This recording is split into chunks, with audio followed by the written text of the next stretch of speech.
जय सद्गुरू सगळ्यांना. कसे आहात सगळे? दररोज भाजीला काय करावं ना, हा सगळ्यात माझ्यासाठी ना खूप मोठा प्रश्न राहतो. तो सगळ्यांनाच राहतो.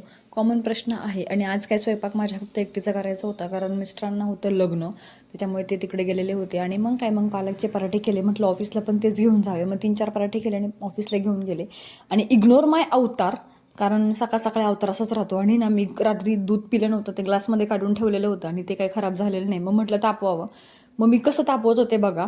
आणि इकडे बघा मिस्टरांचं काय चालू आहे, सकाळ सकाळी धिंगाणा धिंगाणा. आणि हा जो गाऊन आहे तो मी घेतला होता, पण मला याचं कापड थोडं खराब लागलेलं आहे. आणि कापडातलं म्हणाल तर मला ना अजून काही कळत नाही असं म्हणावं तसं कापडामधलं. आणि इकडे मी प्रोटीन पावडर पित होते दुधासोबत. आता ती का पित आहे ते तुम्हाला कळेलच थोड्या दिवसांमध्ये. मस्तपैकी दूध गरम करून घेतलं होतं तव्यावर आणि प्रोटीन पावडर वगैरे पिऊन घेतली. त्याच्यानंतर म्हटलं चला रेडी होऊया ऑफिससाठी, कारण काम तर केलंच पाहिजे. काही पण झालं तरी चालेल, पण काम बंद नाही करायचं. चला बाय.